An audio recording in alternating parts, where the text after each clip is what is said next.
Hi, I'm Nikki, the Obsessive Bookseller. Welcome to my TBR for September 2022. I have quite the stack here, but believe it or not, I've actually felt like this was a conservative list for this month. I'm getting more realistic on what I'm actually able to get through in a month. And while I have quite a few books here, most of them are like 1 or 2 day reads. I'm still focused on my incomplete series challenge, trying to wrap up a bunch of series. Having a lot of fun doing that. I'm also itching to make progress on Project Sci-Fi and Project Urban Fantasy, and I haven't quite picked out titles for that yet, so I'm leaving some room open in my schedule to kind of pick those up on a whim. See, I do mood read on occasion. Anyway, first priority this month is to finish the Bartimaeus series by Jonathan Stroud. I am approaching the halfway point in the third book, Ptolemy's Gate. Loving it. I loved the first one. The second one was really good. The third one so far is turning into my favorite book of the series. This is one of the very few middle grade books that I think isn't completely appropriate and accessible for adult readers. Highly recommend this series. It has been so much fun so far. It'll give you the sophistication of clever writing, but at the same time make you feel like a kid again while you're reading it. And I liked it so much I went out and bought the prequel novel. And I can't wait to get to this one also. The cool thing for me about this is I'm loving it so much that I'm allowing myself to read the entire series essentially back to back. Like there's not going to be a year turnaround between books like there usually is. And I love that I'm enjoying it so much that it's taking priority over other things. I got an unsolicited ARC from Tor in the mail. It's called Into the Wind-Racked Wilds by A. Deborah Baker. I'm like, why'd they send me this? And I did some research. This is actually a pen name for Sheenan McGuire, whom I've read a lot of books from at this point. And I worked with Tor to cover their last Wayward Children book. So, oh yeah, okay, that's why they sent me this one. As it turns out, it's book 3 in a series. It's one of Tor's novella hardcover things that they got going on. And I usually don't feel too much pressure to read books that were unsolicited, that were sent to me.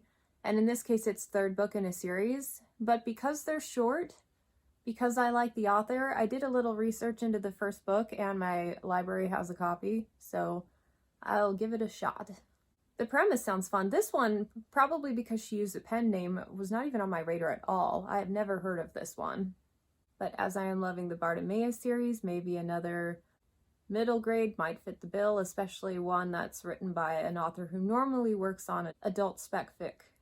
Continuing the novella trend, I have stalled way too long on getting back to the Seven Swords series by Anthony Ryan. I have Kraken's Tooth, I have City of Song, and Blackfire Keep book 4 should be coming in the mail anytime now, and I just need to read this one.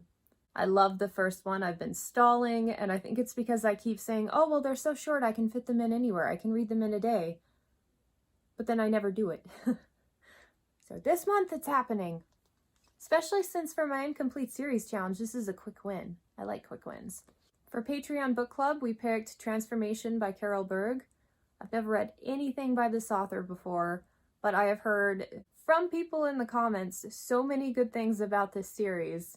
It stands out above the rest, especially when I was doing my Sunday Shelfie series with my unread collection. A lot of people came out of the woodworks to tell me that this one was awesome. One person even said the writing style is a lot like Robin Hobb. It's a trilogy, and I can't wait to get to it. I'm really excited that it got picked. I know nothing about it. The cover for the first one is really weird.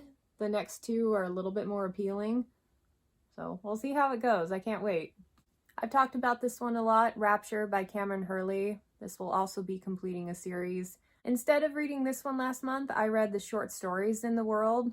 It took up about the same amount of time as I would have spent on this one, and I liked them okay. I'll talk more about it in my Project Sci-Fi, but it kind of made me want to break before moving on to this final book, but this will probably be happening this month. Probably. Dead to the World, book 4 in the Sookie Stackhouse series. This will be per my Project Urban Fantasy, but I also have a couple of others that I'm eyeballing as well, so I may pick up one of those instead. Part of the whole mood reading attempt. But I am liking this series enough that I'd like to continue at some point. I'm really excited for this one, Sorcery of a Queen by Brian Naslund, part of the Terra series. I read the first book for Read, Burn, Hoard and really liked it. If I hadn't had so many other things going at once, I would have picked this one up probably right away. Yet again, another example of why I'm working so hard to reduce the number of open series that I have so that I can follow these whims when I have them. But the first book started out a little shaky, but by the end of it, it was a solid 4-star read, and I was really eager to see what was going to happen next. So this month, this one is probably my highest priority. It'll be nice to read it before I have forgotten a lot of the names of the characters. Also, another relatively short one, I'd like to continue the Vad Taltosh series. This is a 2-in-1 compilation, and to be totally honest, I have no idea where I'm at in the series. A couple of friends and I were doing the whole thing in chronological order, and it kind of bounces around quite a bit. I'm just holding this one up as an example. We were really enjoying it, but I stopped the buddy read train when I got so inundated with books that I needed to get to. It was back in March when I had like 8 books going at once and couldn't keep on top of everything, so this is the one that got dropped. I'd like to pick it back up. Even if I only do 1 book a month, they are very satisfying palate cleansers. They read to me a lot like Dresden File books, even though they're high fantasy with like a dragon sidekick. This guy is essentially a sorcerer for hire, and each book has kind of a self-contained mystery, but it's very quirky. And the writing style is incredibly unconventional. The voice that he uses, sometimes he addresses the reader directly. It's just kind of all over the place with different ideas and concepts, and I think that's what I like most about it, the unconventionality. I've never read anything quite like it before. But if you like Dresden Files and want a good fantasy comparison, like, this is probably the best one I've read that kind of matches up with the same types of things. Anyway, I think I'm about 1/3 of the way through all of the chronological reads. And there's a new one coming out. These ones were first written back in the 80s, I think, and the series has continued to be written to the point where there's even a new novel coming out next year or this year sometime. That's crazy to me. But they're good, so I'm not complaining. And then finally, if I have time between all of those, I would like to pick up Ruin by John Gwynne, book 3 in the Faithful and the Fallen series, just to continue the momentum. I just finished the 2nd book last month and really enjoyed it. These are massive books, but the readability of them is incredibly high. You don't feel like you're spending as much time with the book as you actually are, and I think a lot of that has to do with John Gwynne's amazing pacing. I think most of his books, even though the overall arc of the book is slow coming, within each perspective, he makes sure that he ends a chapter with significant progression for whatever character that he has been with. And as in the 2nd book, a lot of the chapters were only like 5 or 6 pages long.